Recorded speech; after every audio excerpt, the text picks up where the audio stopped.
for Jaron Ennis's step up, he's all right for Conor Benn's step up. Does that not make sense? I mean, and by the way, it wasn't a Jaron Ennis step up. Jaron Ennis don't really need step ups, you know. Jaron Ennis went Chris Van Heerden, and then I think he went the Russian, can't remember his name, Lipinets. So that's kind of the route of Conor Benn. Conor Benn's 2 or 3 fights behind Ennis and Ortiz. So like I said, it's okay for Jaron Ennis. Probably, maybe the best welterweight in the world right now, Jaron Ennis. But not for little old Conor Benn with no amateur experience and no pedigree. So we'll see. Those are the words once again of Eddie Hearn, as he states that, hey, Jaron Ennis is probably the best fighter in the world. So because of that, Conor Benn should not want to fight that guy right now because he's not on the level of Jaron Ennis. Let me counterpunch. First off, I can see that with my eyes closed. I can read it with my eyes closed.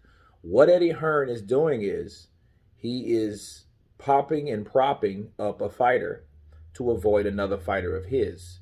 See, Jaron Ennis is that sleeping giant in the welterweight division. He's a switch hitter. He's strong. He's tall. He's gifted. He's powerful. And he is motivated, okay? And he wants all the smoke.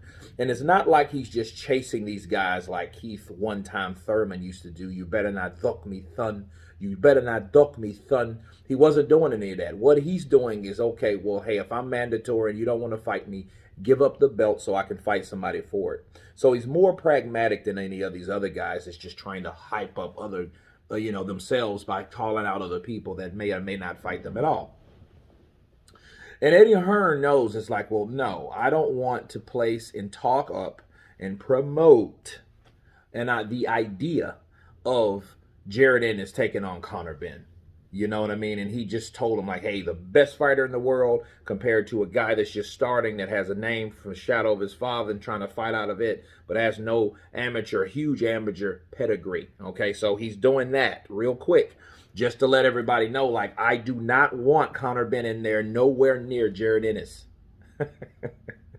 You know what I mean? And it's a good idea because Conor Benn, nice guy, met the guy, nice, smaller guy, you know what I mean? And it would be like, I'm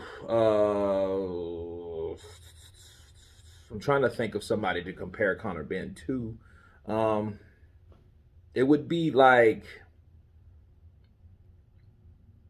I wouldn't even say Miguel Cotto, but I would,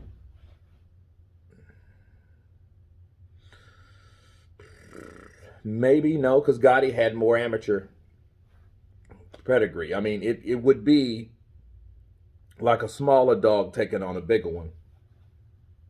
Now, in time, though, those fights going to have to happen, regardless of, because Jaron Ennis looks like he's not going anywhere. He's on top. And, regardless of what you heard about Jaron Ennis, because I got another story about that brother coming soon. So, but he is the guy to see. He is that new blood, okay? And I like how Eddie Hearn kind of swerved around that because he knows that, no, I'm trying to build my fighter by fighting the right fights. And he also mentioned Ortiz, Virgil Ortiz. So he was like, nah, he's 2 or 3 fights behind those. In other words, he don't want him in there. He does not want Conor Benn anywhere near Jaron Ennis or Ortiz. Because those fights could easily be made because Ortiz is, I think, is a golden boy fighter still, right? But, yeah, but that's how you do it. You prop up that fighter, which is Jaron Ennis, by calling him maybe the best fighter or best welterweight in the world. And then that way, it plateaus him versus another guy that you promote that you're constantly trying to promote. There's no way you're trying to do this to have them guys facing each other, okay? So that was clever by Eddie Hearn, just sharing that with you. You guys tell me what you think of Eddie Hearn's statements towards Jaron Ennis. Of course, please subscribe. And you guys been counterpunched. Peace.